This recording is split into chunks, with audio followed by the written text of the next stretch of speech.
Hello, good evening, Gilbert. How are you? Okay, Good teacher, I'm fine.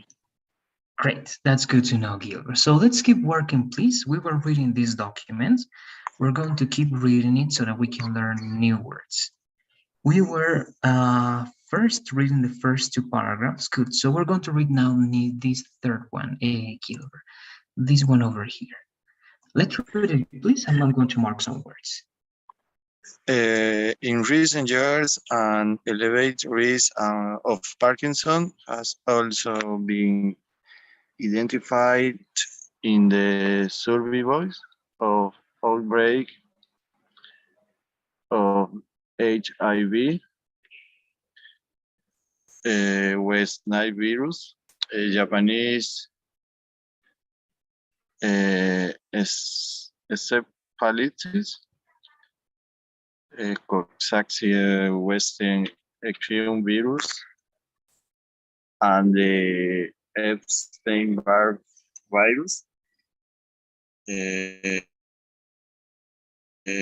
Neurologists attempting to understand why this happened believe that age of the viruses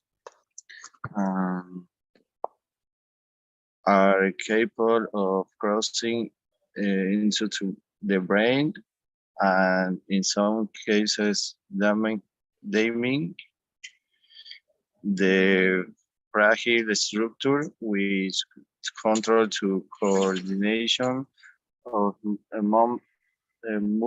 movement, known as the basal ganglia, initiating a process of denegation which can lead to Parkinson. Thank you, Gilbert. Good, so now let's work. Aquí sé que hay varias palabras de otro campo, que es la medicina, pero igual es interesante saber, ¿no? Conocer. Recordemos que estamos queriendo saber si es que el coronavirus va a tener secuelas a largo plazo, como tenía, por ejemplo, la gripe española, right? For example, Parkinson's, ¿no? Parkinson, que es una enfermedad grave. So here, let's understand. First, we're going to work this word. Primero trabajamos estas palabritas de aquí, Gilbert. This one was good, estaba bien, pero lo leíste como si fuera solamente la forma base, elevate, con la idea de Elevated. Elevated. Elevated. One more time, please. Elevated. There you go. ¿No? Cuando es fuerte la consonante, se hace notar la ed. Elevated. Very good. Then this one, this E becomes I. So how is this going to be? So instead of survey, it's going to be survivors. This E becomes I, so it's going to be survivors. Survivors. Good. One more time. And esa primera parte is more like sir, como survivors. Very good. Very good, right? Sobrevivientes, supervivientes. Then this one, outbreaks. Outbreaks. Entonces tenemos sobrevivientes y aquí tenemos brotes. Ya son brotes o inicios de pandemias, de virus, de guerras, all right? Outbreak, brotes. Then this one was good in the last part. Lo leíste bien el último. It's going to be virus, right? Virus. Good.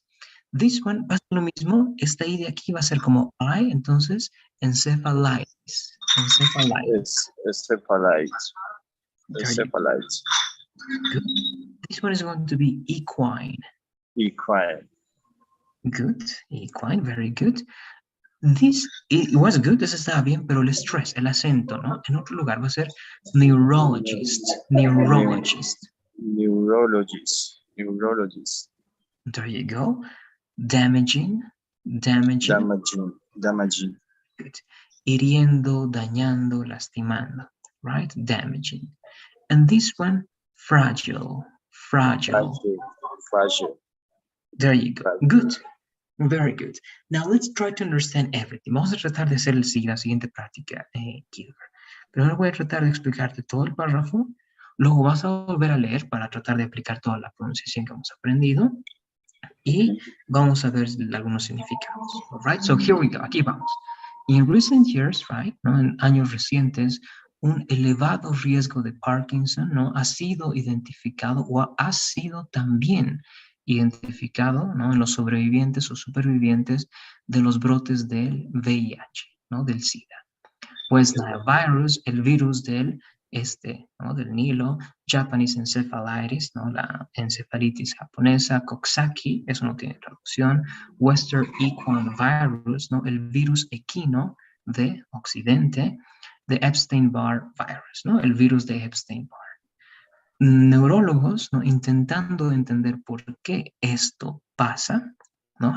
This happens, believe that, creen que each of these viruses, ¿no? Cada uno de estos virus are capable of crossing into, son capaces de cruzar ¿a dónde? Al cerebro, right? Crossing into the brain o entrar al cerebro.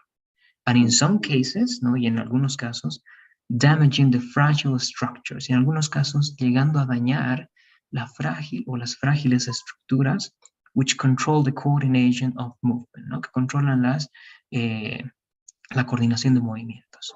Known as basal ganglia, ¿no? Conocidos como el basal de ganglia. Y process of degeneration, ¿no? Iniciando un proceso de degeneración which can lead, que nos puede llevar o que puede llevar to Parkinson's. All right, so that's it. Now, let's try to do it again, please, Gilbert. Una vez más vamos a leer, trata de explicar nuevamente esas palabritas. Voy a repetir las más importantes, ¿ya? Elevated, survivors, outbreaks, good. Virus, good.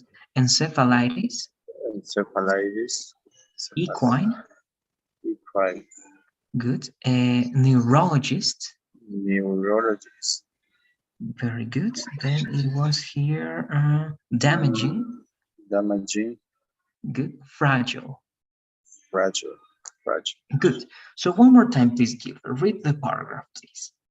In recent years, an elevated risk of Parkinson has also been identified in the surveys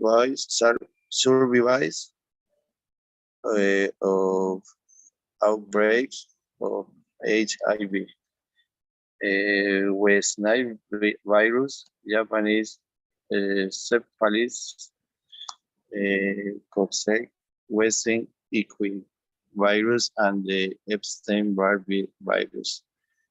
Neurologists attempt to understand why this happens, believe that each of these viruses are capable of crossing into the brain, and in some cases damaging the fragile structure with control to coordination of movement. Known as the basal ganglia, initiating a process of denegation which can lead to Parkinson. Okay, thank you, Gilbert. Great, I think it was way better. Estaba muchísimo mejor. Solamente dos palabritas vamos a repetir. Este estaba bien. Este de acá, recuerda, va a ser I, survivors. Survivors. Very good. Esa y esta nada más. Encephalitis. Encephalitis. Very good. Thank you, Gilbert. So with that, I think we are done. Do you have any questions about this paragraph? No. Okay, let's go to the next one then. We still have time. Tenemos el tiempo. Aprovechemos. These two now, please, Gilbert. Let's read these two short paragraphs. Now, scientists are keen to monitor whether the current pandemic will also trigger a higher rate of Parkinson cases in decades to come. We don't know, but we need to consider that this could become the case, says Patrick Grudin, Parkinson research at the Van Andel Institute in Grand Rapids, Michigan. There are several studies highlighting that people who have recovered from COVID often have long-term central nervous system defects, including loss of sense of smell and taste, brain fog, depression, and anxiety. The numbers are troubling. All right, perfect. Thank you, Gilbert. So again, let's work with these words, please. This one is going to be scientist. Science. Very good. Esto es interesante aquí, Gilbert. Puede dar en muchos casos. Si solamente verías una G, una sola consonante después de la I, va a sonar como I, trigger. Ajá. Pero en este caso, como hay dos, suena como la I del español, trigger. Triggers. Okay. Very good, trigger. This one, decades. Una vez, Gilbert, sorry? Who means trigger? Okay, so what means trigger? Trigger means like start something, empezar algo. Or, even in Spanish, desatar algo. Okay. All right, desatar algo. Good. Trigger, also trigger, so that you understand the meaning, para que se entienda más el significado, trigger es el gatillo de la pistola. ¿Ya? Entonces, when you trigger something, cuando haces el trigger, quiere decir que disparas, que desatas algo, que desencadenas algo, que inicias algo. Okay. All right, good. This one is decades. Decades. Good. Very good. This one is good, ese está bien, pero esta hazlo sonar un poquito más como A, como studies. Studies. Esto significa resaltando. ¿Ya? Resaltando. Ajá. Highlighting. Very good. This is similar to deficits. One more time. Deficits. There you go. Y ese es un poco diferente, va a ser anxiety. Very good. So let me read everything again. Here we go. Entonces leemos y voy dando con todo. Now scientists, no, ahora los científicos are keen to monitor, están ansiosos, ¿ya? O tienen muchas ganas. En español eso se traduce como, perdón, en inglés una palabra es eager. Eager es ansioso o esperar algo con muchas ganas. Okay, are keen to monitor whether, para monitorear, ¿no? Si es que la pandemia actual, current, okay, actual, will also trigger, también iniciará o desencadenará un alto, se puede decir número o una alta frecuencia de casos de Parkinson. ¿No? In decades to come, en las décadas a venir. Right? Décadas a venir, decades to come. We don't know, but we need to consider, no sabemos, pero nosotros tenemos que considerar that this could become, que esto podría convertirse, right? O the case, convertirse en el caso. Says this guy, ¿no? Dice esta persona. A Parkinson's researcher at the Van Andels Institute, ¿no? Un investigador, researcher, en este instituto, Van Andel, in Grand Rapids, Michigan, ¿no? Y ese es el lugar. Grand Rapids es la ciudad, Michigan es el estado. There are several studies highlighting, hay bastantes, ¿no? Bastantes estudios resaltando, exactamente, ¿no? Que las personas quienes se han recuperado, right, who have recovered from COVID, the COVID, often have long-term central nervous system deficits. A menudo, ¿no? Exactamente, ¿no? Tienen déficits a largo plazo, long term significa largo plazo, ¿no? En el sistema nervioso central. Incluyendo que loss significa pérdida. Great. Loss of sense, of smell, ¿no? Pérdida del sentido del olfato, and taste, y del gusto. Exactly. Brain fog, esto significa niebla de cerebro, cerebral. En otro caso hace referencia a confusiones, olvidarte de las cosas. Right? Brain fog. Pero pérdida de memoria. Tiene que ver con la memoria. Y más que todo igual, estás como que confundido, como si tienes una niebla que te hace olvidar las cosas. All right. Depression, ¿no? Depresión, and anxiety, y ansiedad. No, the Yeah. numbers are troubling, no, los números son problemáticos. So that's the idea, all right, that's the idea. Entonces, una vez más vamos a leerlo. Nuevamente voy a poner énfasis en las palabras importantes. Scientists. Scientists. Good. Trigger. Triggers. Decade. Decades. Very good. The other one was, where is it? Highlighting. Highlighting. Studies. Studies. Very good. Deficits. Deficit. Good. Anxiety. Anxiety. Very good. Let's read one more time everything, please. Now, scientists are keen to monitor whether the current pandemic will also trigger a higher rate of Parkinson cases in decades to come. We don't know, but we need to consider that this could become the case, say Patrick Brundin, a Parkinson research at the Van Andel Institute in Grand Rapids, Michigan. There are several studies highlighting the people who have recovered from COVID often have long-term central nervous system deficits, including loss of sense of smell and taste, brain fog, depression, and anxiety. The numbers are troubling. Okay, great, great. It was way, way better. Only one thing, solamente un detallito. This one, deficits. Deficit. There you go. Everything else was way better, Gilbert. Thank you very much. So let's finish here, Gilbert. Do you have any questions or comments? Let me know, please. No, teacher. Great. There you go. So as always, please, Gilbert, let's answer the questions in the survey. As soon as you do it, you may leave. Thanks for being here. Have a good night and see you tomorrow. See you, teacher. Bye-bye. All right, now I'm with you. Let me see. Reader, you're here. Good evening, Reader. Is everything okay?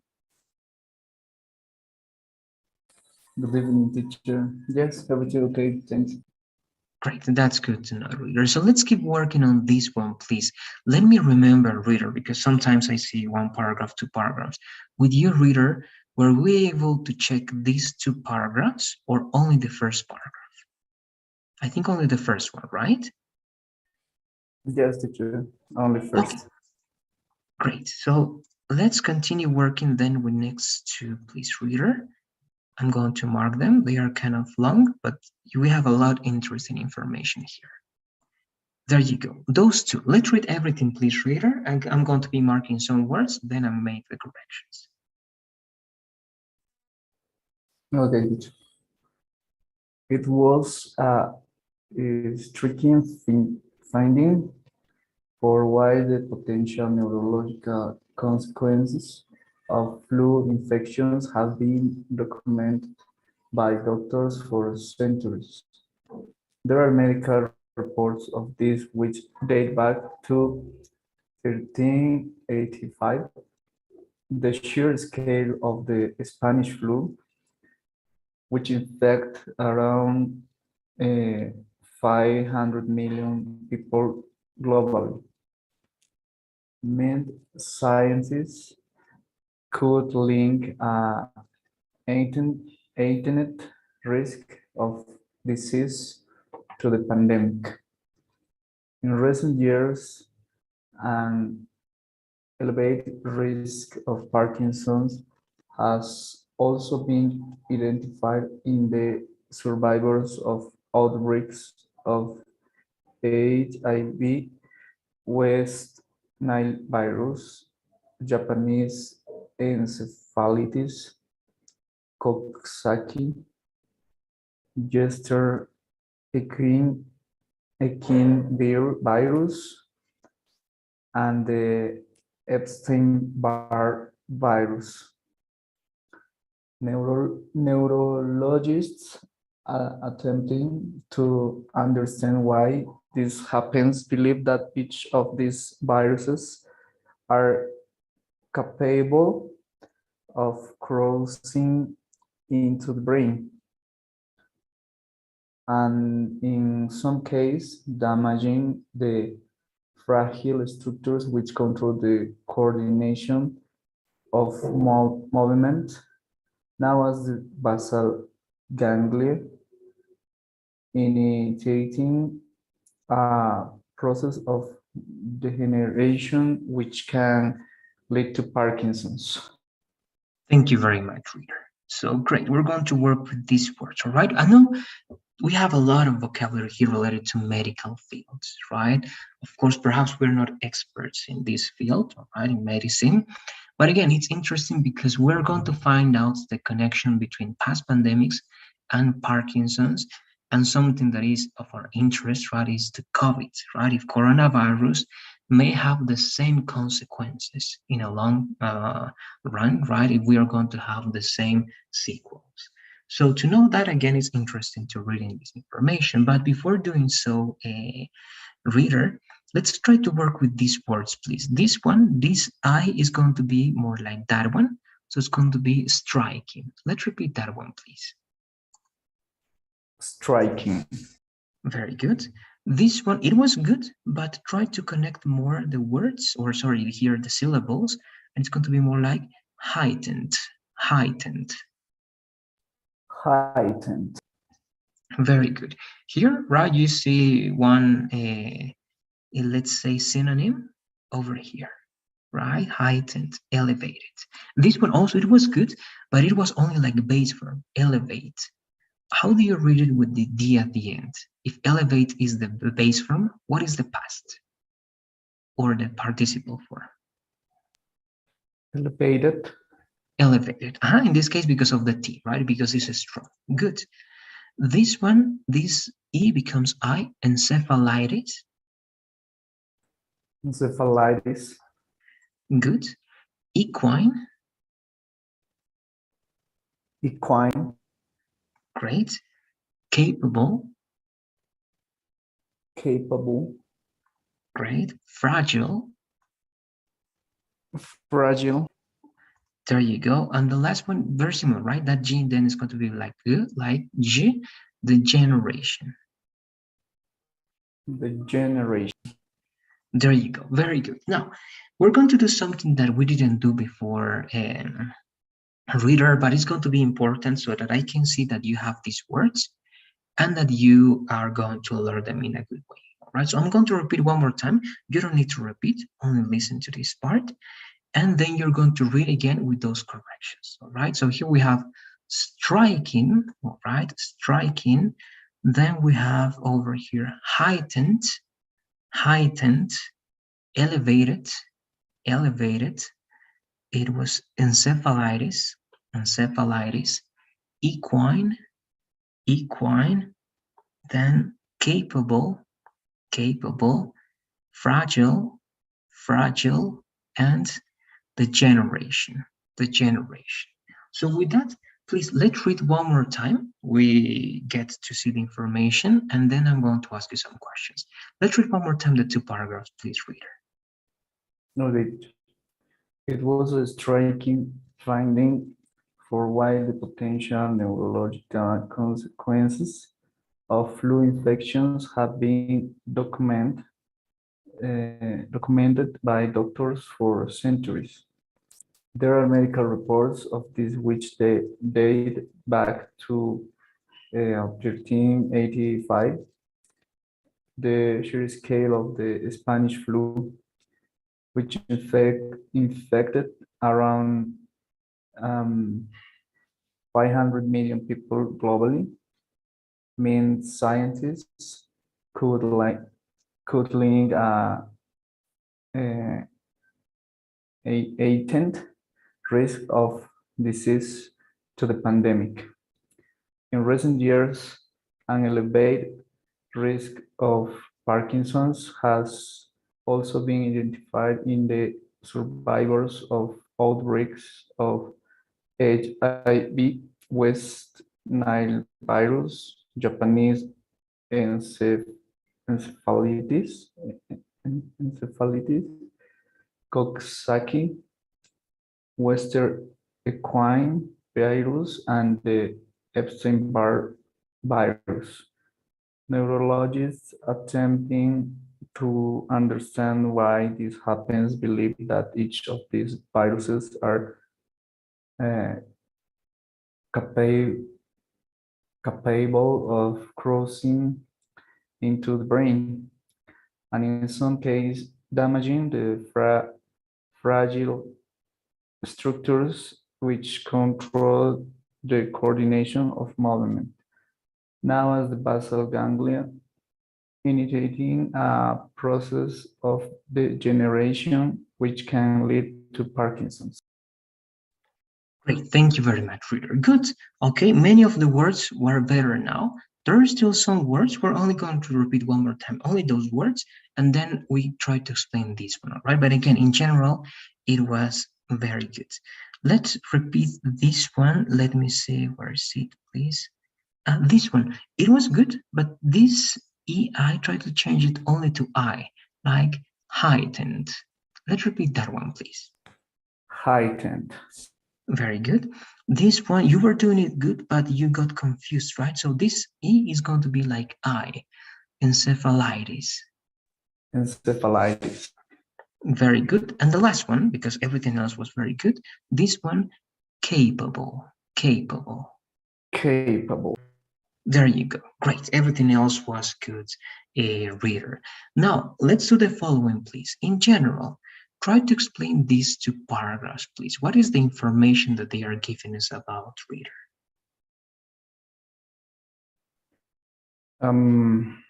Okay.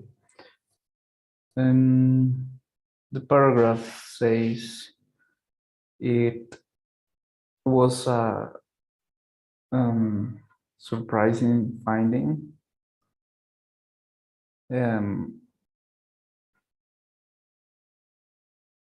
The doctors have documented the neurologic consequences. Did you? No, it was okay. Consequences? Consequences. Okay. Consequences of flu for many centuries. Also, that the Spanish flu infected approximately 500 million people around the world. In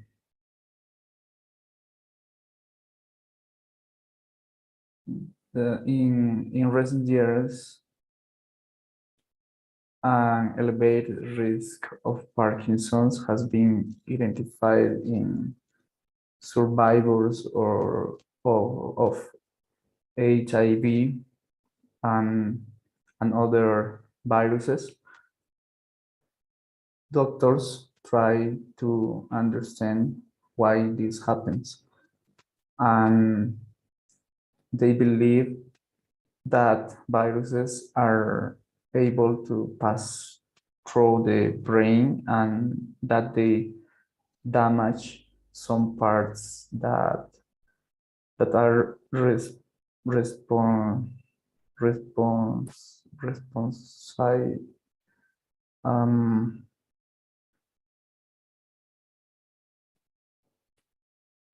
teacher, como responsables de They're responsible of? Responsible of? Responsible for the coordination of movement, and they believe that this causes Parkinson's disease.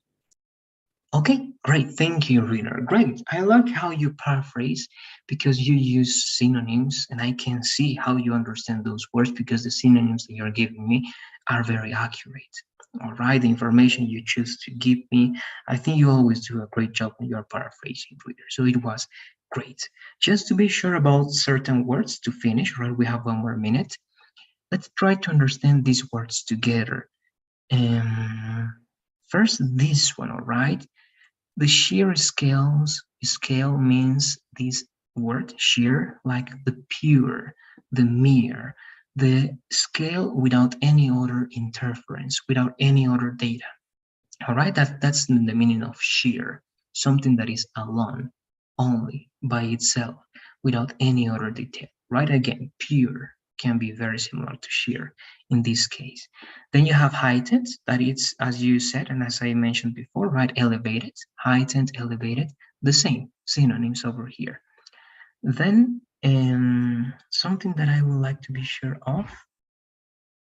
Let me see. I think everything is great. You gave me a synonym of crossing into the brain, and it was good.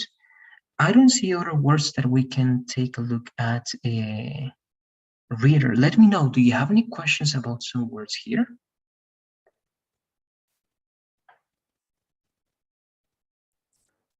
No, teacher. Only the names of viruses, but no sé, ni en español los conocía, teacher. All right. Yes, it's something different, right? And it's okay. At least, right, we got to practice these words. From the viruses, of course, the names are not going to be that important. West Niles, Japanese, Coxsackie, Western equine.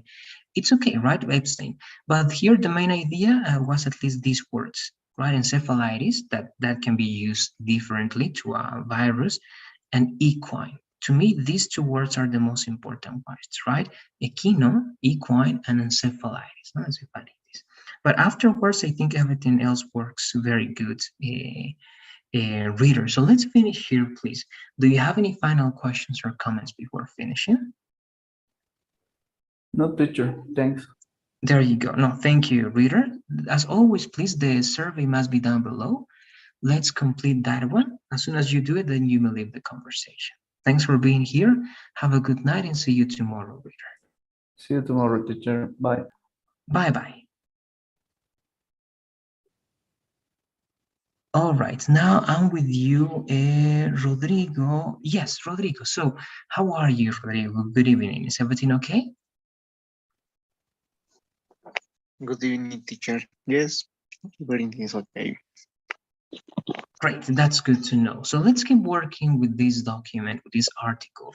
If you remember, we're talking about past pandemics and the connection that they have with Parkinson, which is very interesting. And we are also going to see if COVID-19 is going to have the same set of consequences related to this disease, right? So let's keep working. Let me remember this one, please, Rodrigo, because I work differently with some of you. Were you able to read the first two paragraphs with me, or only the first paragraph here? No, I didn't read. None of them? Not really. Only this one? Yes. Okay, good. Then let's start working, Rodrigo.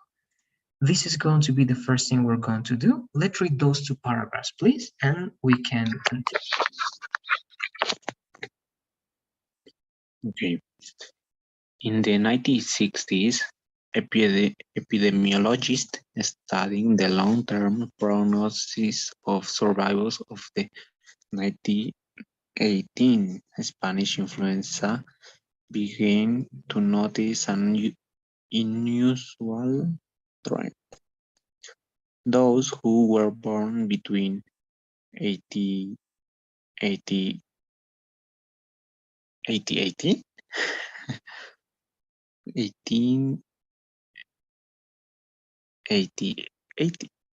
and 1924, meaning they were either infants or in young adulthood. At the time of the pandemic, appeared to have been 2 or 3 times more likely to develop Parkinson's disease at some point in their life than those born at different times. It was a striking finding, for while the potential neurological consequences of flu infections have been documented by doctors for centuries, there are medical reports of these which date back to 1385. The sheer scale of the Spanish flu, which infected around 500 million people globally, meant scientists could link a heightened risk of disease to the pandemic. Thank you, Rodrigo. Good. I know we have a lot of interesting words here, also in the next part, even more. Here, let's work these words first, Rodrigo, please. This is going to be more like unusual. Unusual. Unusual. Unusual. Very good. This one, you were doing it good. Try one more time, please, Rodrigo, before I tell you. How do you read this one? 1880. Actually, this is only 1/8, right? So it's going to be 1888, right? 1888. There you go. Let's read one more time, please. Very good. 1888. There you go. These two words, they had the same mistake. This first is going to be more like I instead of E. So, striking finding. Striking finding. It's like a surprising discovery, right? A striking finding, surprising discovery. Then double E becomes E, so sheer. Sheer. This is the same as pure, pure, only, alone, all right? Pure. And finally, heightened. Heightened. Good. A synonym of heightened, Rodrigo, is elevated. All right. Okay. Elevated risk. So I think with that we have all the important words. But now we're going to do something different now, Rodrigo, in this week. We're going to read one more time everything, and you're going to try this time not to have these mistakes. So I'm going to repeat these words, and then you're going to read everything. So here we go. Unusual, 1888, striking, finding, sheer, and heightened. One more time. Unusual, 1888, striking, finding, sheer, and heightened. Let's read everything one more time, please. The two paragraphs. Yes, please. It's going to be to practice to see how we connect the information with the new pronunciation skills. Okay. In the 1960s, epidemiologists studying the long-term prognosis of survivors of 1980 Spanish influenza began to notice an unusual trend. Those who were born between 1888 and 1924, meaning they were either infants or in young adulthood at the time of the pandemic, appeared to have been 2 or 3 times more likely to develop Parkinson's disease at some point in their life than those born at different times. It was a striking finding, for while the potential neurological consequences of flu infections have been documented by doctors for centuries, there are medical reports of this which date back to 1385, the sheer scale of the Spanish flu, which infected around 500 million people globally, means scientists could like a heightened risk of disease due to the pandemic. Thank you very much, Rodrigo. Great. I think it was very good. We're only going to reinforce this word. This only word. Let's repeat. It's going to be sheer. One more time, please. Sheer. Everything else is very, very good. To practice this one, what is a synonym or a similar expression to unusual, Rodrigo? What comes to your mind? That is not common. Good. And if you want to use also a noun, you can say non-common, right? Non-common. Good. Then striking. I mentioned this one, right? What is a synonym of striking? Yes. Right. What do you remember? Is surprising. Good. Surprising. Very good. What about finding?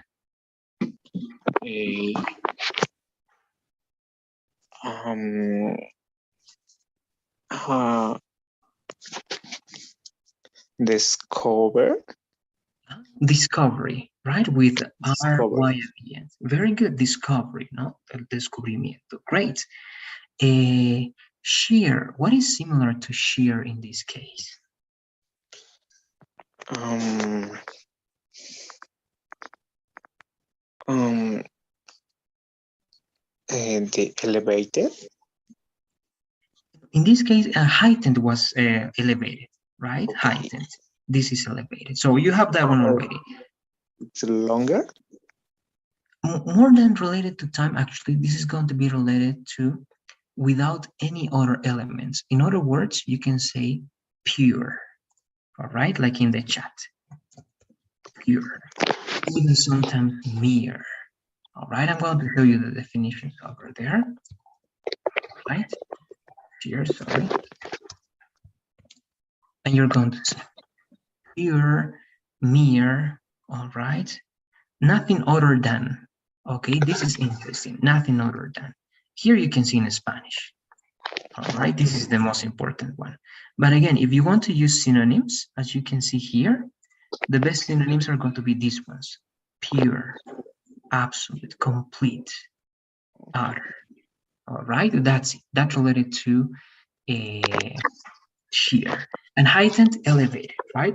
That's it. Do you have any questions about these two paragraphs? Let me know, please.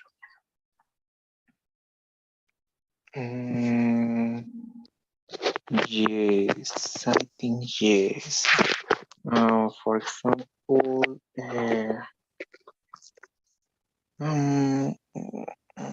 mm,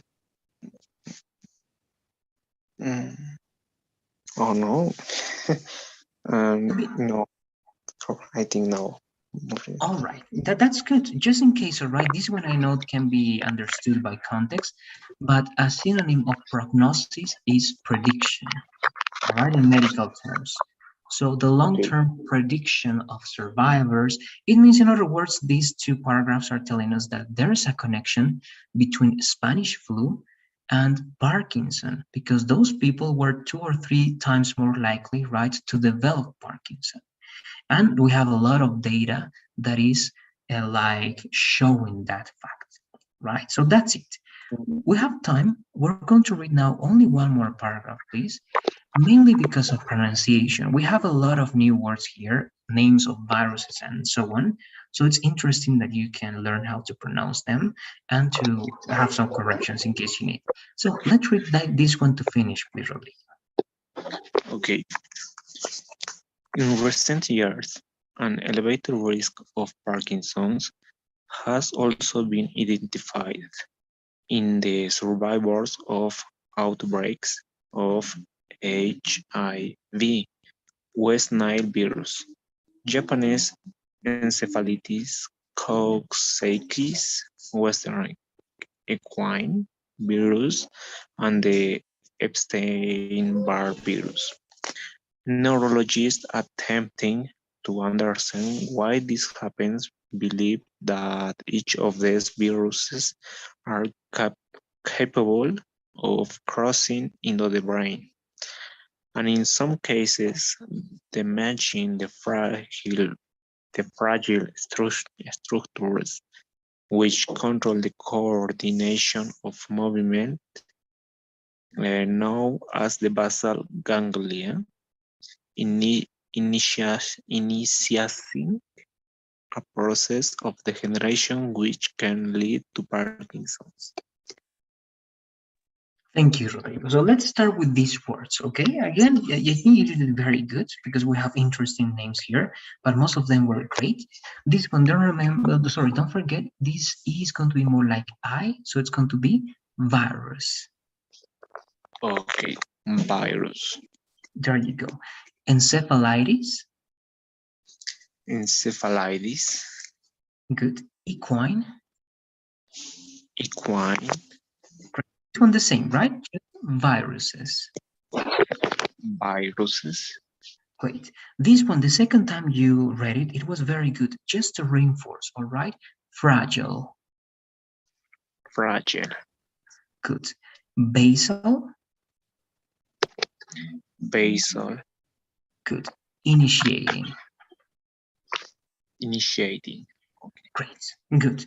Some things like this, basal ganglia, basal de ganglia, right? There's no translation. It's actually the same in Spanish. Those are medical terms to refer to some parts that you have in your brain, right? The basal ganglia is related to something related to movement, for example. All right. But let's try to work in, let me see, this one. For example, what is a synonym of crossing into? Rodrigo, what do you say? Maybe walking in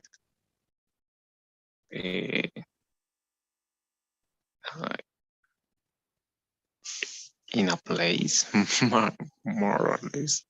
All right. If you, yes, actually, if you're talking about movement, right, a person crossing into a place, yes, can be walking. But in this specific case, as you're talking about a virus and the brain, you can simply say getting into, right? Instead of crossing into, you can say getting into. What about damaging? What is a possible synonym or expression for damaging?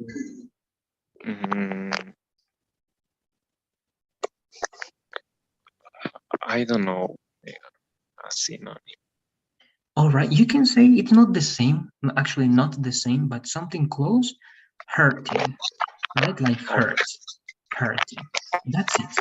Let me know, please, if you have any questions. To finish, we're going to repeat these words, but before that, Rodrigo, do you have any questions about words over here?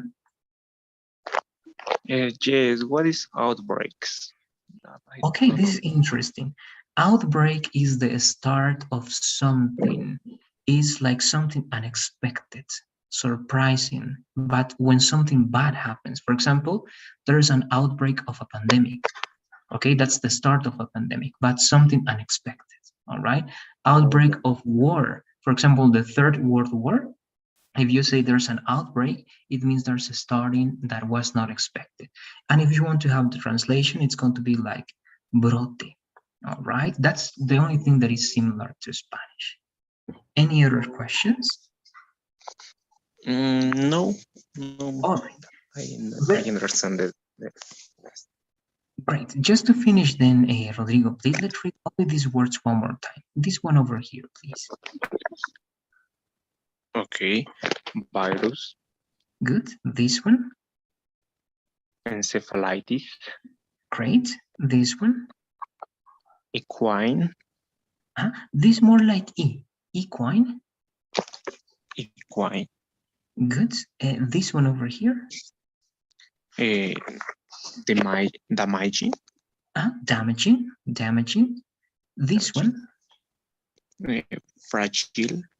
Okay, fragile. This one. Basal. Great. And the last one, please. Initiating. Very well. So let's finish here. But as always, I'm going to ask you to fill out the survey. As you answer the questions, you may leave today. Thanks for being here. Have a good night and see you tomorrow. Bye, teacher. See you tomorrow. Bye-bye. See you tomorrow. All right. Now I'm with you. Let me see. Joanna. Good evening, Joanna. How are you? Is everything okay? Hello, teacher. Good evening. Good evening. How do you feel today, Joanna? I'm good, teacher. Thank you. Okay, that's good to know. So let's start with this one, Joanna. With you, we were reading this, right? So one question, were we able to read only this, or were we able to read also this information, Joanna? The information. This one, okay, 1 or 2 paragraphs, do you remember? Only 1 or 2 paragraphs did we read?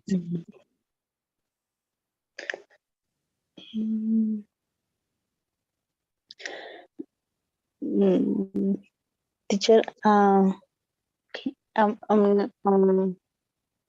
not read this. We didn't read this information. Yes. Okay, so let's start please working with these two, Joanna. Let's analyze. Let's read those two then. All right, let's do it. In the 1960s, epidemiologists studying the long-term prognosis of survivors of the 1980 Spanish influence began to notice an unusual trend. Those who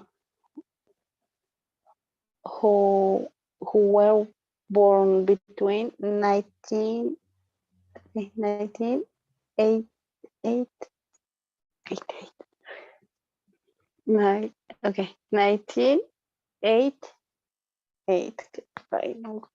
and 1924, meaning they were either in fact or young adults in the time of the pandemic, apparent to have been 2 or 3 times more like to below. Okay, Parkinson disease at some point in their life that those born at at different times. It was a striking finding for while the potential neurological consequence of flu infection have been documented to doctors for centuries. There are medical reports of this which dates back to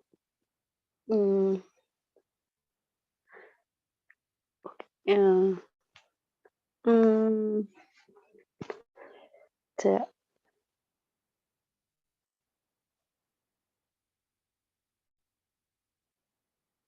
13 885 the shared scale of the Spanish flu, which infected around 5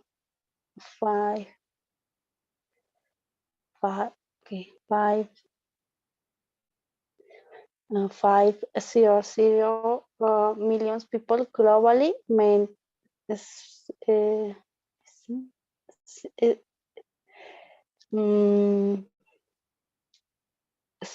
scientists could like a latent risk of disease to the pandemic.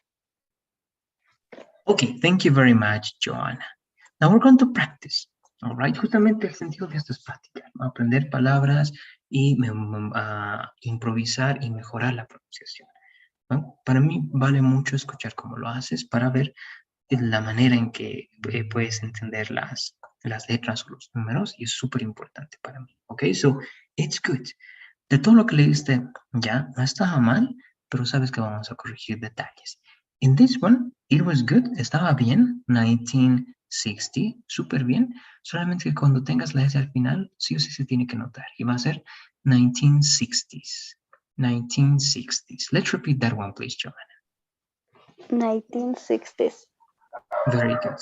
This one, hay muchas palabritas o sílabas, lo sé.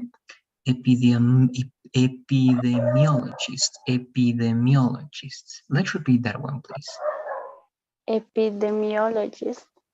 Very good, ¿no? Y si lo leemos más rápido, el estrés va a estar en esta parte. Epidemiologist. One more time, please. Epidemiologist. There you go. Como lo que vimos arriba, si te acuerdas, surviving, sobreviviendo, survivors, supervivientes. Let's read that one, please. Survivors. Good. También lo leíste bien a excepción de la última parte de este número. 19, 19, 90 es 90, 19 es 19. 80 es 80, ese lo leíste, 80, pero va a ser 18, ¿no? 18. So, 1918. Let's repeat, please. 1918. Good. Notice. Let's repeat that one. Notice. Good.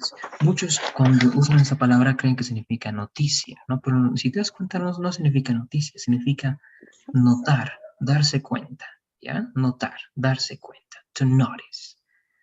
Then, this one, también lo estabas por hacer bien, pero te confundiste un poquito. Este sí es 18, 18, este es 80, 80, y este es 8, 8. 1888. Let's repeat that one, please. 1888. There you go, right? It's like saying 1888. That's it, 1888. En cada que veas fechas, no te compliques mucho, divide en dos partes nada más. So this one was good, 1924, no? 1924. So this one is going to be the same. But let's go here, this one, Joanna, adulthood. Adulthood. Adulthood. Adulthood. Adulthood. Adulthood. Very good. Adultez. All right. Adulthood. Adultez. Disease. Disease. Good. Enfermedad. Right. Disease. These two are similar.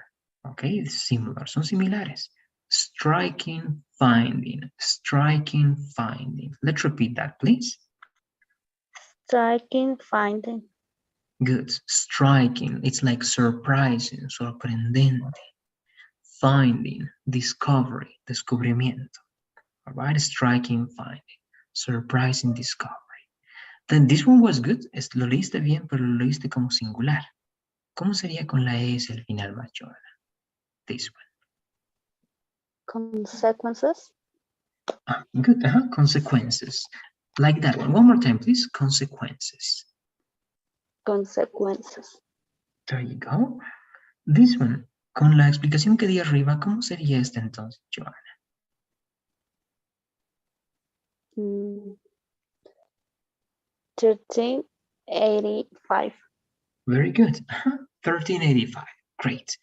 Cuando lo leíste al final lo dividiste como los dos últimos números, pero mejor si lo lees como dos dígitos. 885. Good.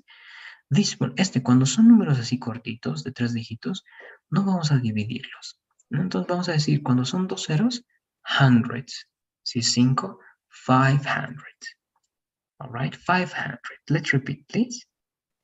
500. Good, right? Around 500 million people globally. ¿No? Acerca o aproximadamente 500 millones de personas, generalmente o globalmente. Meant. Good. Mean es la forma base. Si no hubiera la T, se pronuncia mean. Significar, querer decir. Pero en pasado, con la T se lee meant. Good. And this one, scientist. Scientist. Good. Científicos, right? Scientists. And heightened. Heightened. Heightened. Good. Means elevated. Okay? Elevated risk is the same as heightened risk. Un riesgo elevado. Elevated risk. Heightened risk. And that's it. All right? That's it. Now, let's see the following. Ahora te voy a mostrar algunos significados de palabras importantes y luego vas a tratar de repetir nuevamente las palabritas que están marcadas. Right? So here, long-term prognosis, okay, this one means una predicción a largo plazo. The long-term prognosis of survivors, right? De supervivientes en bla, bla, bla, bla, bla. Began to notice, empezaron a notar, right? A darse cuenta, began to notice, unusual trend, ¿no? Una tendencia inusual. And I think this is good. Adultez temprana, right? Young adulthood, adultez temprana. Appeared, aparecieron, right? Developed disease, enfermedad. Striking finding, right? Descubrimiento, sorprendente. Then consequences, it's good. Sheer, pura, sola, okay? The sheer scale, la sola escala, la pura escala. La escala solamente. Then meant, quiso decir, significó. Scientists, right, científicos. Heightened, elevado. Link, conexión, all right. Could link, podrían conectar o conexión a heightened risk, un elevado riesgo of disease to the pandemic, ¿no? De enfermedad a la pandemia. But that's it. First, let me know if you have any questions about meaning, Joanna. Do you have any questions about any of these words? Let me know, please.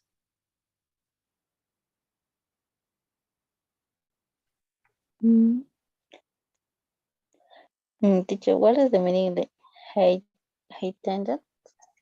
Heightened means elevado, okay? Elevado. Risk, riesgo. Un elevado riesgo. All right, aumentado, elevado. What else? Any other questions, Joanna? No, teacher.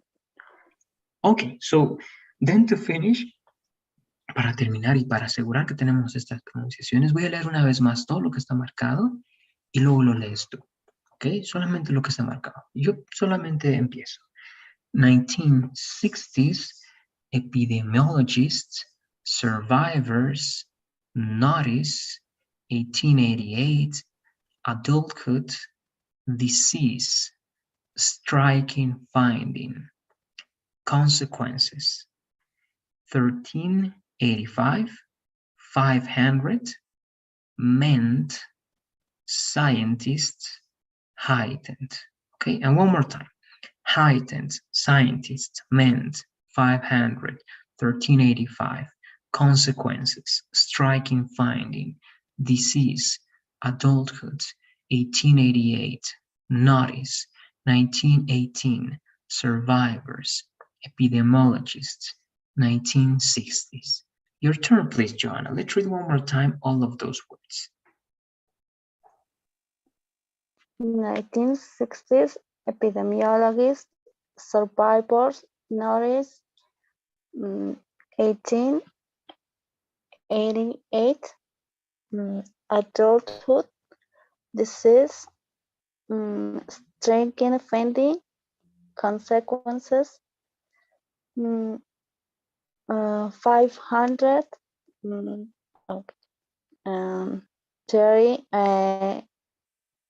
85, meant,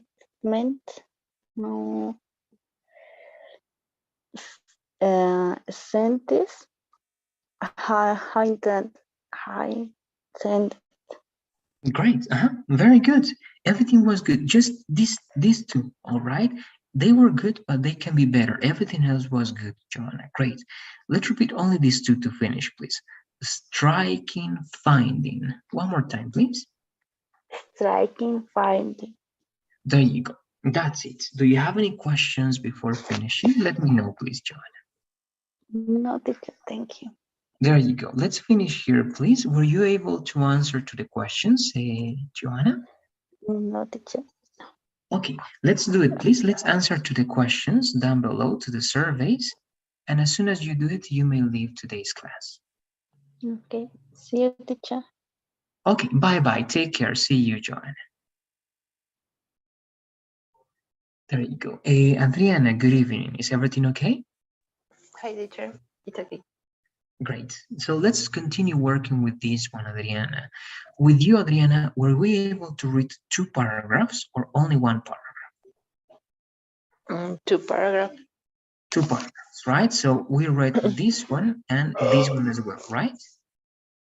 So we're going to read this next one with you, Adriana, to learn new words. It's going to be this. Sorry, let me go down below a little bit. All right, now let's read these 2 over here, please, Adriana, and then we check the corrections. Yeah. In recent years, an elevated risk of Parkinson has also been identified in the survivors of outbreaks of VIH, West Nile virus, Japanese encephalitis, Coxsackie King virus and the Epstein-Barr virus.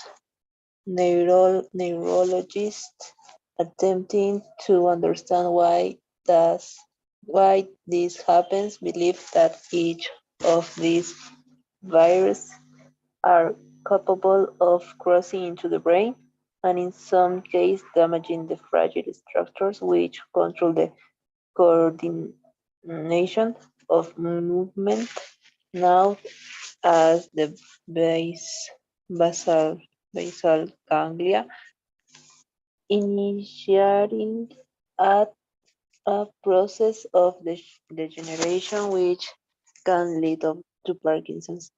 Now scientists are keen to monitor whether the current pandemic will also trigger a higher rate of Parkinson case in decades to come.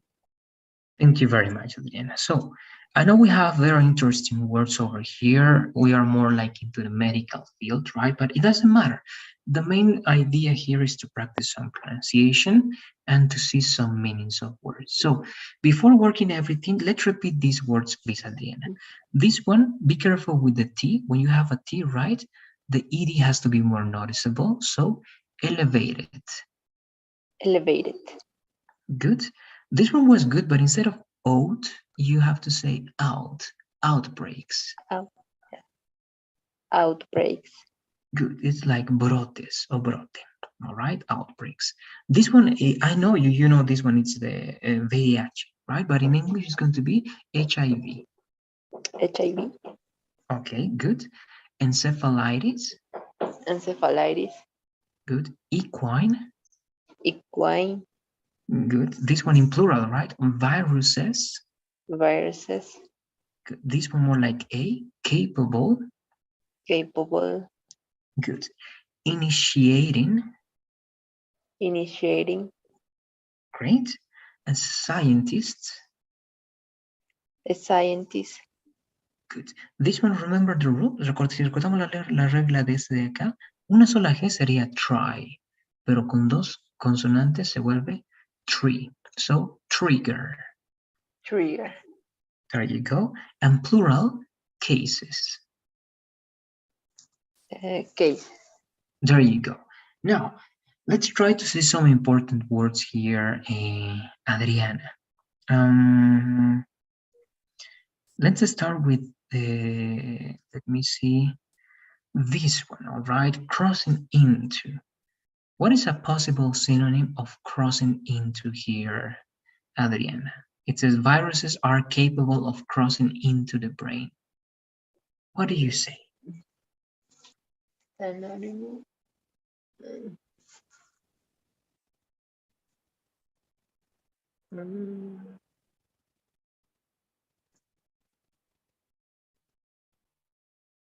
No sé, teacher. Yo siempre digo cross. All right, you can say instead of crossing, very similar, getting into. All right, in this case, crossing into, it's going to be similar to getting into because it's coming from one part to another part, okay? Crossing into, getting into over there. Okay. What about here? Fragile. What is something similar to fragile in English? What do you say? What possible expression or what possible synonym can you use? Fragile.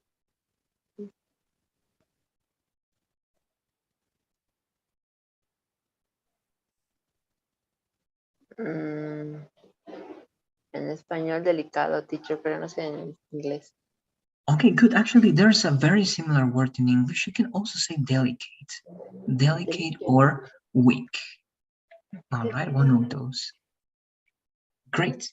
The next one, we saw this yesterday, sorry, on Tuesday, but one more time, what can be similar to lead?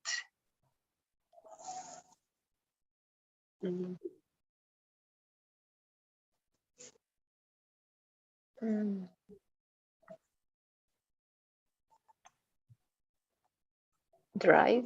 No. Okay, it's not that. Actually, that's a possible synonym. when you drive someone or something to a place, you are leading that. It's not bad. Can be take, or in this case, get to a place, right? But good. Drive, lead, guide, right? Or take is better again. Good. Very good. The next one, this is very interesting, Adriana. Keen to, and the expression is to be keen to. What do you think is a synonym or an expression similar to be keen to something or to do something? Keen to. Teacher, what's the mean keen? Actually, the meaning is related to the entire expression, to be keen to, right? If I tell you the meaning, I'm going to give you the entire answer, but let me give it to you. To be keen to something, and keen means eager. Do you know what's the meaning of eager? This one over here. Eager. Not a word, okay? I can explain this like a definition. Is when you want to do something with a lot of desire. Okay, when you really want to do something, when you are dying because you want to do it. All right, that's eager. It's very similar to being anxious. Estar ansioso de eso. Anxious. You cannot wait. All right, that's keen. And you don't use keen alone. You're always going to say to be keen of something or to be keen to do something. Okay, I'm keen to travel tomorrow. It means that you really want to travel tomorrow. Right? Do you have questions about to be keen to? No, teacher. All right, there you go. And the last one, trigger. What is similar to trigger or a possible expression?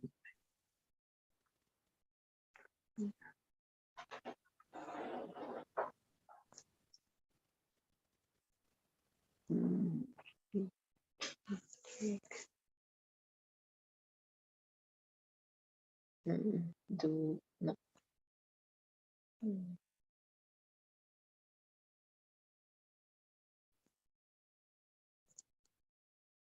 No sé, teacher.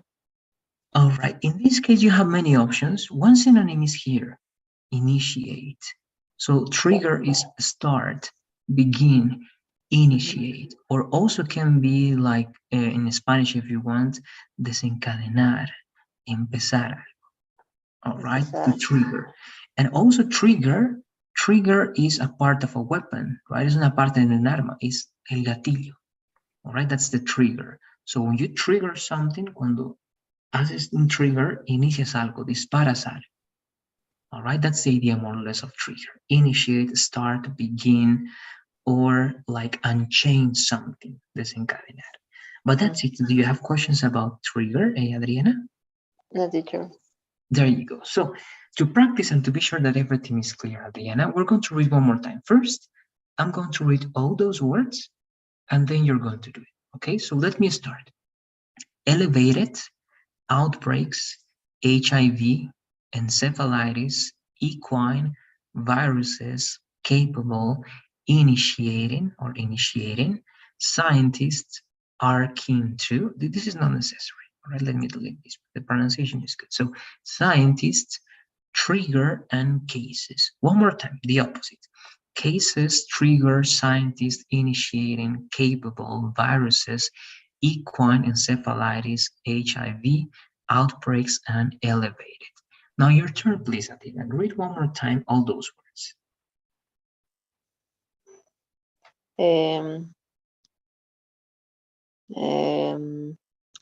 Elevated, outbreaks, HIV, encephalitis,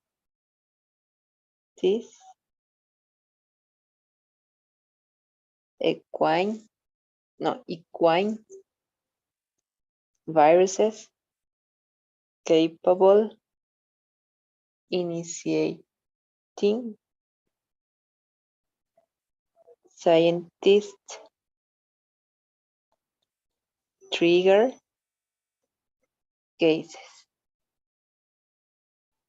There you go. Thank you, Adriana. Only this one, right? You were about to this one. Good. Equine. But this one, this E becomes I, so encephalitis. Encephalitis. There you go. That's it. Do you have any questions or comments before finishing? No, teacher. There you go. Let's finish here, please, then, Adriana. Let's answer the questions. The survey must be down below. As soon as you finish, you may leave the conversation. All right? Thanks for being here. Have a good night, and I'll see you tomorrow. See you, teacher. Teacher, bye-bye. Bye-bye. See you.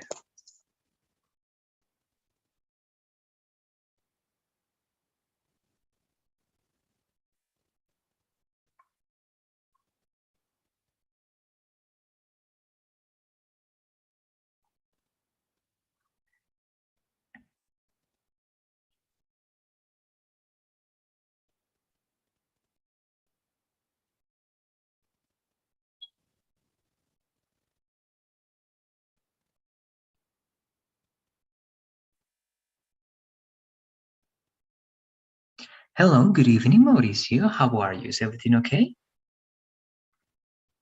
Good evening, teacher. Yes, every day everything is okay. Great, that's good to know, Mauricio. Let's keep working with this article, please.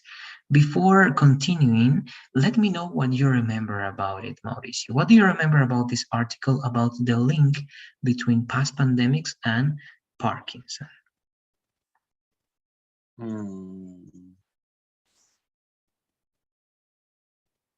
I don't remember too much, teacher.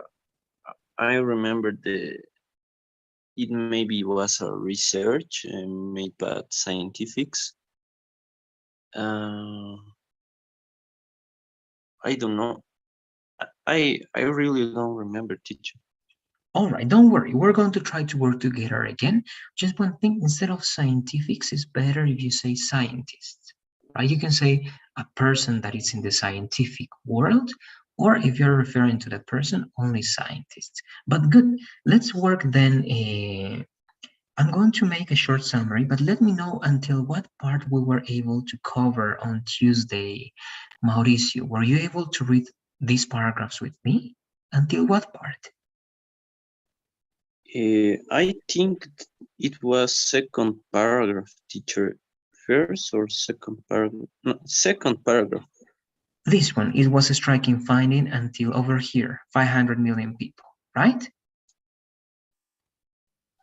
Yes, yes. Okay, good. So the short summary, so that you remember, Mauricio, here, first we're comparing the Spanish influenza, right, with, in general, with pandemics, but we are making a connection between them and the Parkinson.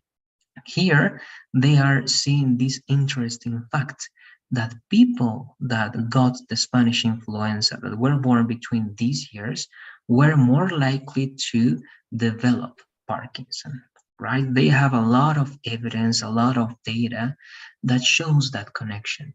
And they say that by only looking at the scale of the Spanish flu, that, well, infected, right, 500 million people globally, right, they can work in the link, in the connection of a higher risk, right, of Parkinson to people that were infected in that pandemic, right? So that's more or less the first idea and the review. With that idea, please, Mauricio, we're going to continue reading, and we're going to read these two ideas over here. Let's read them, please.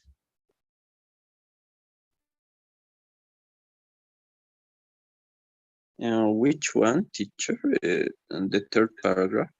Yes, I have both of them, everything that is in that square, this one, the third paragraph, and the beginning of the next one. Okay.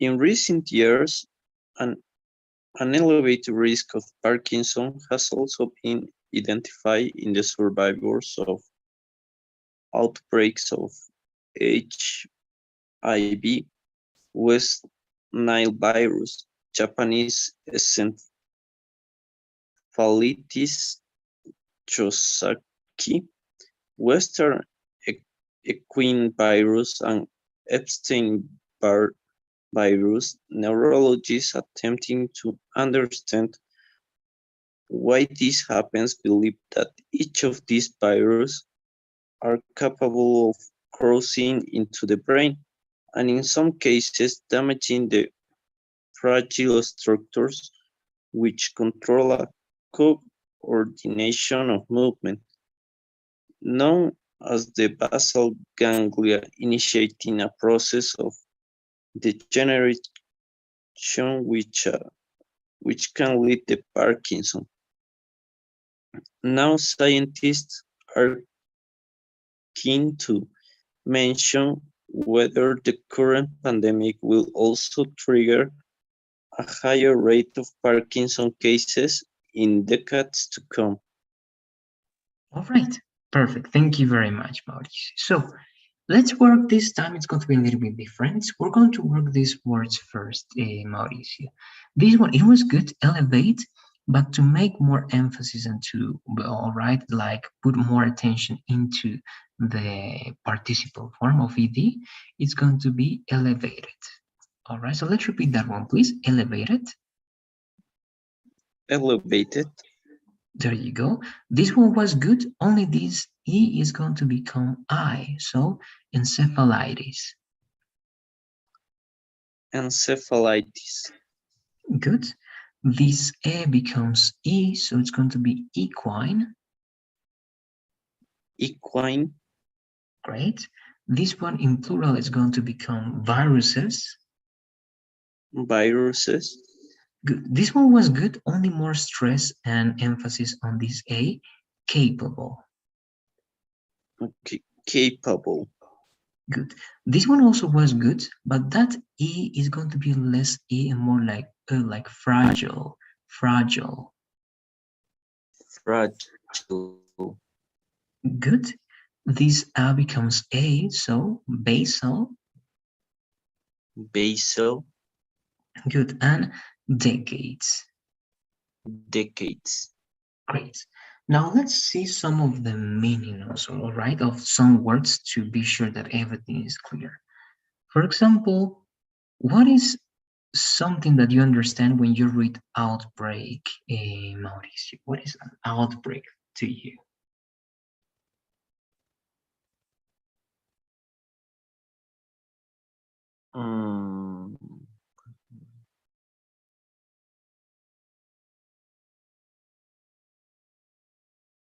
I think that something that is not normal, out of limits, maybe. Or it's related to something that is not normal, good, but more than out of the limits, this is going to be something that starts unexpectedly. All right, it's because it's not going to be normal that it happens. You're right, but the main idea of outbreak is something that it's initiating, that it's starting, that it's beginning unexpectedly, and usually that something is something negative. For example, a virus, and for example, a war. All right, that's going to be with outbreak. I don't know if you have questions about outbreak. No, teacher. All right. The next one, again, first I wanted to try, then I'm going to help you out if necessary. What is attempting as a verb? When they say neurologist attempting to blah, blah, blah. What is to attempt?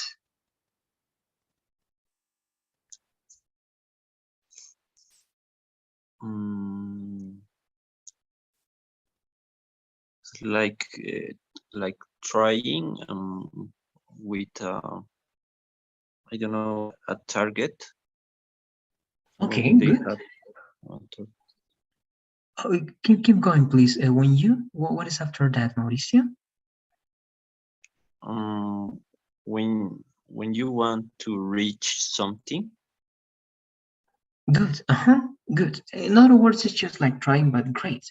When you have a goal, specific target, when you're aiming to do something, you attempt to do it, right? Because you want to do it and you want to get to it. Great. Very good. I think we don't need any other detail related to that word. So I'm deleting this one, this one. Now the other one is going to be this one, Mauricio, crossing into. In this context, right? Each of these viruses are capable of crossing into the brain. What is something similar to crossing into?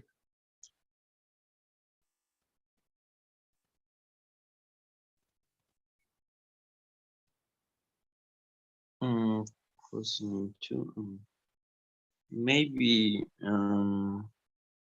maybe in this context is when they break the walls of the brain, break the walls, or come into the brain, something like that.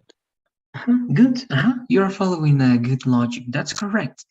Crossing into can be the same as getting into, right?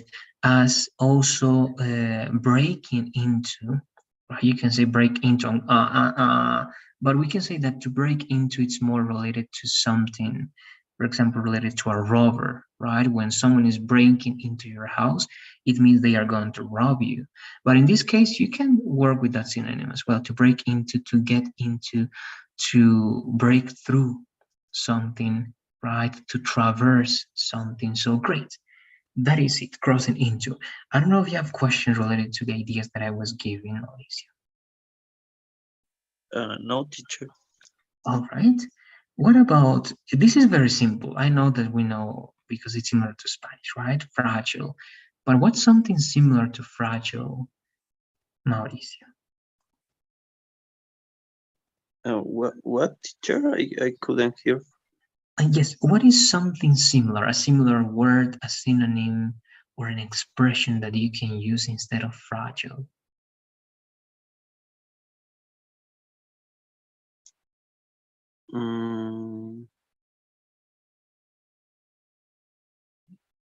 Fragile.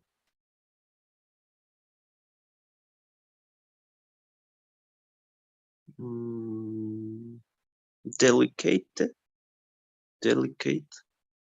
Good, very good. Delicate, right? Something easy to break, delicate. Good, very good. I think we have everything great. Only let's finish with these last two, please, Mauricio. Lit, and then to be keen to, and also trigger. What do you say about lit? What is something similar, or how can you explain lit in this case?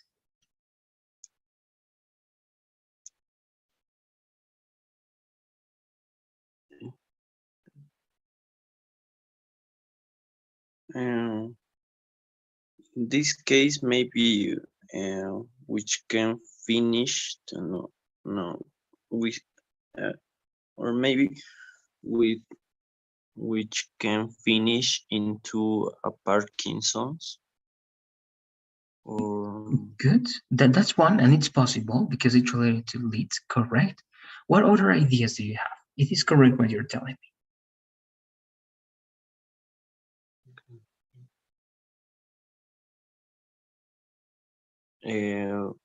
which can cause Parkinson. Okay, it's also correct, right? To lead is to be and to pass from one stage to another stage, right? From one place to another place. But yes, guide, take, to finish in a certain part, right? To result into something or to something, all of them can be possible synonyms or similar ideas, right? Good, good lead. What about to be keen to?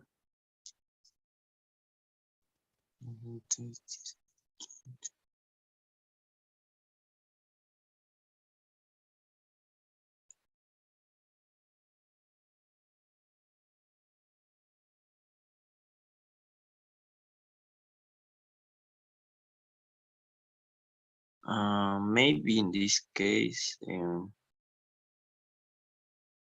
are trying to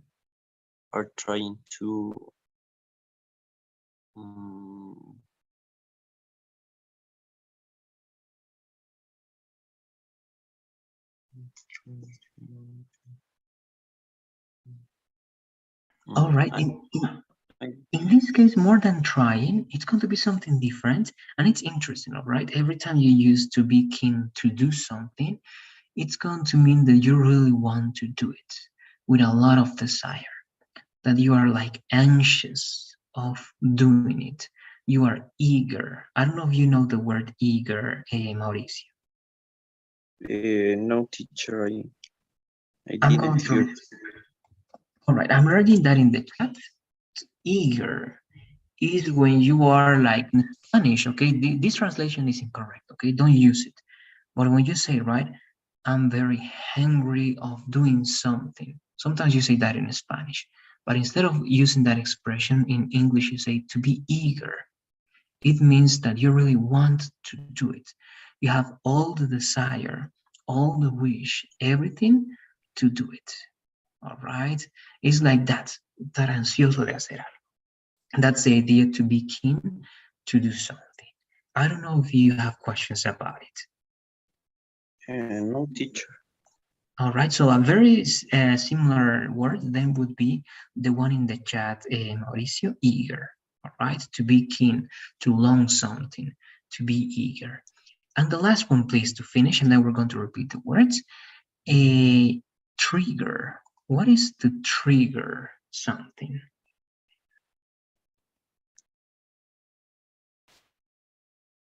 Trigger.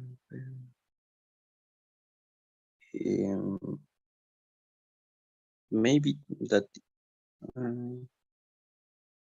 cause pandemic will also cause a higher rate of Parkinson. Okay, yes, you're not bad.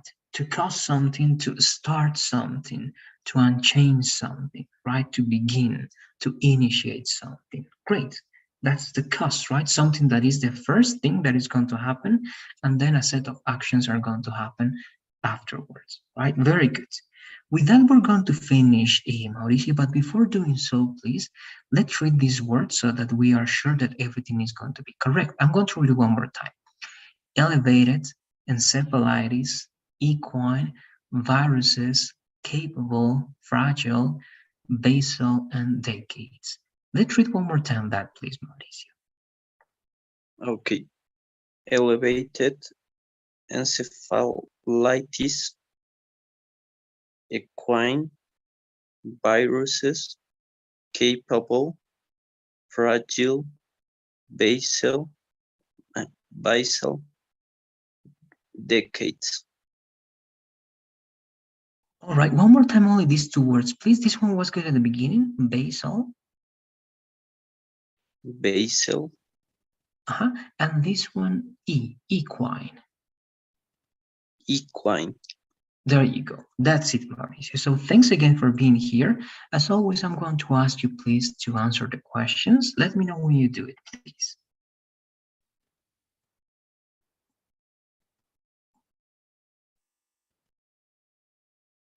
Okay, teacher, I finish it. Great. Thank you very much. Thanks for being here. Have a good night and see you tomorrow, Mauricio. See you tomorrow, teacher. Bye-bye. Bye-bye. Take care. Good evening, Camila. How are you? Is everything okay? Good evening, teacher. Yes, everything is okay. Great. That's good to know. So let's continue working with you. With you, we're working on this video, right? We're learning about dreams, about dreaming. We got to see two theories. Before starting, please, Camila, try to tell me what you remember about those two theories and everything in general related to the video.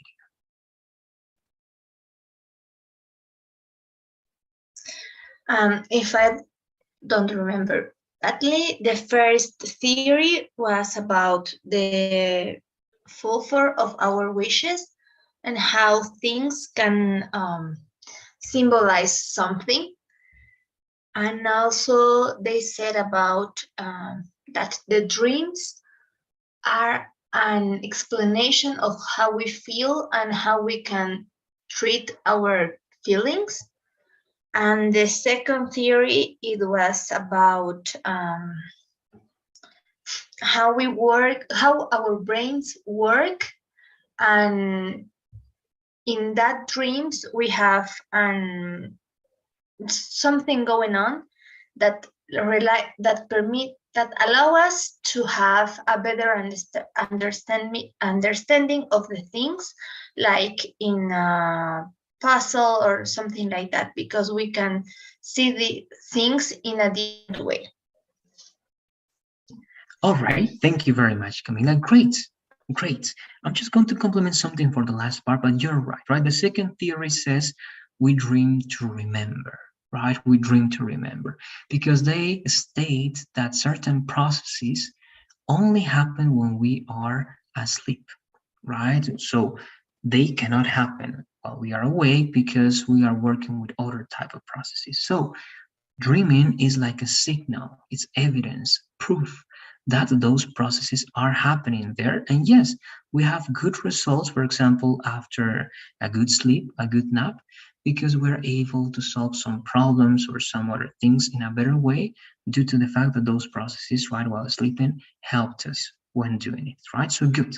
With that said, we're going to go now to the next theory. At least we're going to try to work with two. I would like three because we have even more, but two would be okay. Three would be perfect. This one is going to be we dream to forget. All right, the same, please. Let's listen to it and we're going to have a conversation about it. Forget. There are about 10,000 trillion neural connections within the architecture of your brain. They are created by everything you think and everything you do. A 1983 neurobiological theory of dreaming called reverse learning holds that while sleeping, and mainly during REM sleep cycles, your neocortex reviews these neural connections and dumps the unnecessary ones. Without this unlearning process, which results in your dreams, your brain could be overrun by useless connections, and parasitic thoughts could disrupt the necessary thinking you need to do while you're awake. All right, so this is the third theory. Now I'm going to ask you two questions and then you can organize your ideas in the way that you want. The first one, what is reverse learning? How can you define or try to explain that concept, Camila? Reverse learning.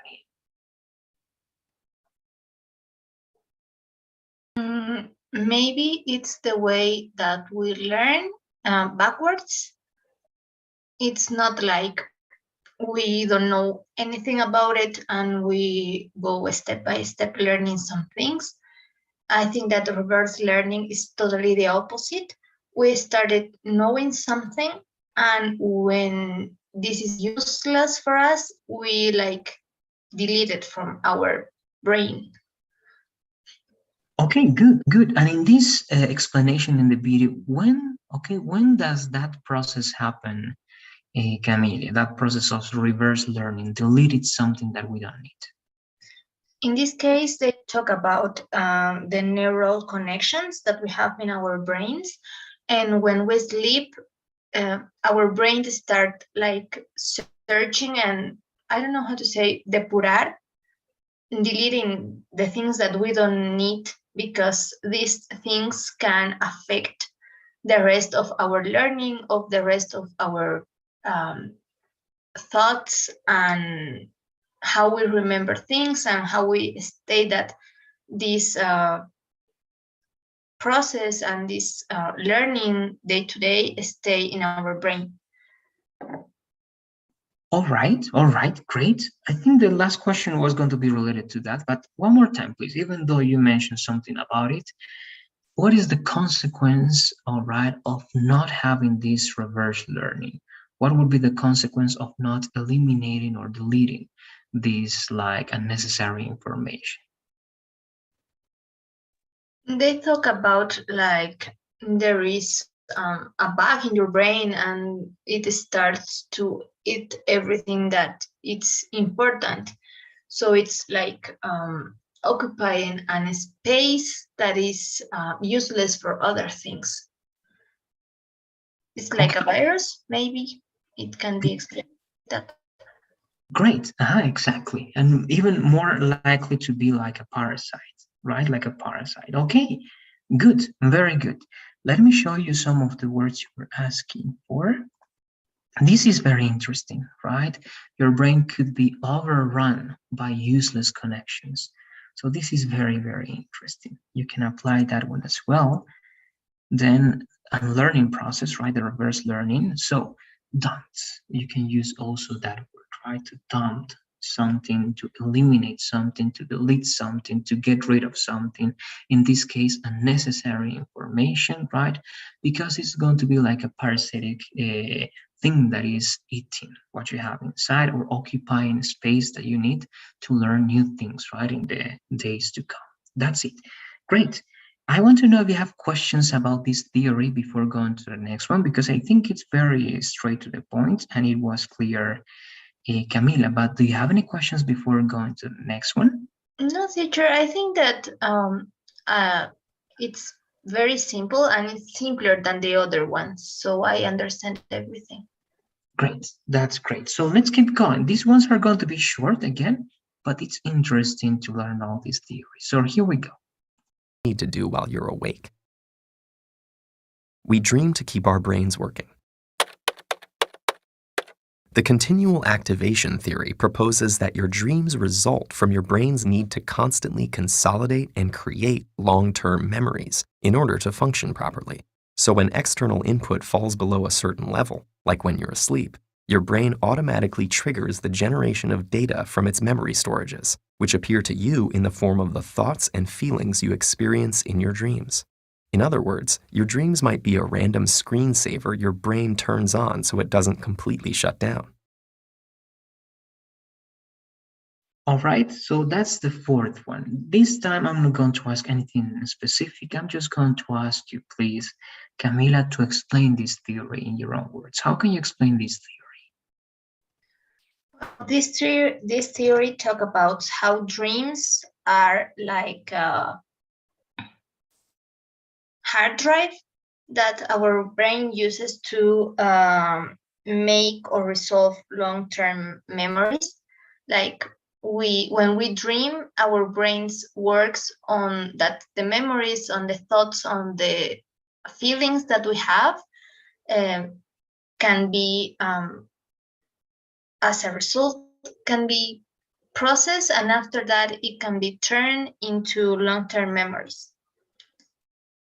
Okay, great, right? I think this one is also very simple, right? It's a way in which our brain is going to store, right, some important information in the long-term memory, right? And it works in the way of a screen saver, for example, right? You see some pictures, images while your brain is doing that. And also it's part of this theory, right? That says that your brains needs to keep working until that process is done. So good.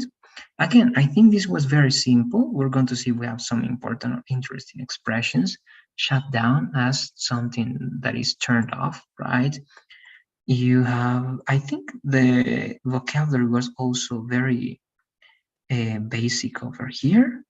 I don't see something very difficult to understand. This is the name of the theory, right? The continual activation theory. But again, I think everything is clear over here, but let me know, please, if you have any questions about this theory, Camila. No, teacher, everything is clear. Great. Let's go then to the next part. Again, we're going to get to see more theories. And again, perhaps more than learning very specific words, we're going to learn theories and try to know how to have a conversation about it. Which appear to you in the form of the thoughts and feelings you experience in your dreams. We dream to rehearse. Dreams involving dangerous and threatening situations are very common, and the primitive instinct rehearsal theory holds that the content of a dream is significant to its purpose. Whether it's an anxiety-filled night of being chased through the woods by a bear or fighting off a ninja in a dark alley, these dreams allow you to practice your fight or flight instincts and keep them sharp and dependable in case you'll need them in real life. But it doesn't always have to be unpleasant. For instance, dreams about your attractive neighbor could actually give your reproductive instinct some practice too. All right, so good. Now in this case, again, I'm going to try to ask some specific questions. In the chat, I'm writing the acronym, all right, PIRT. What does that acronym stand for, Camila, PIRT?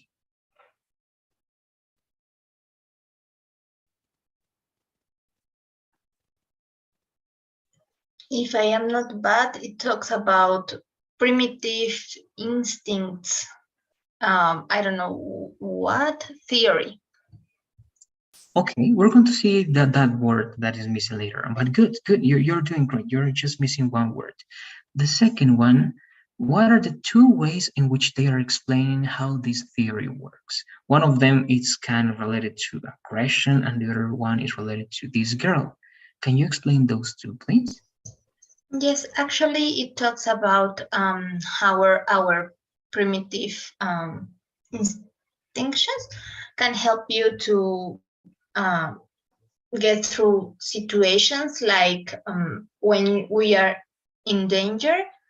I think that it is the case of when a ninja is attacking you, or in this case, it also helps with the primitive instinct of reproduction, in this case with a girl.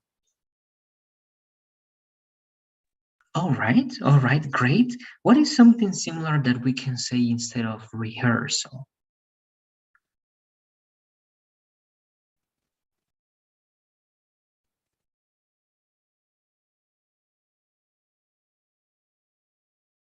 I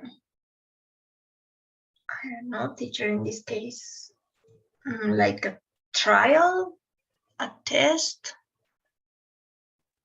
Okay, more. I think the first one is more similar. Could be trial. Test, no, because it's not going to be like the exact situation, right? But you can simply say a way of practicing, right? You're practicing for the real world, right? You are mocking. You have like a mock situation. What is a mock situation? It's something that is not real but imitates, right? The feeling, the stress, the things that you may all right have in the real situation, but it's not actually the thing, right? So to finish with this one, let's take a look at this one. And please, and that's a very interesting one. So here, this is one, right? So primitive instinct rehearsal theory, right? In other words, you dream because you want to practice for real world in case you're going to, I don't know, run into certain type of situations, right? And here, some interesting words that we may take a look at. Anxiety filled nights. This is used as an adjective. That's very interesting. To be chased, that's also interesting. If you have questions about some of the words, you're going to let me know, please. Hey, Camila. Then fighting off, that's Ali. You used that one, I think, even before, so I think it's clear.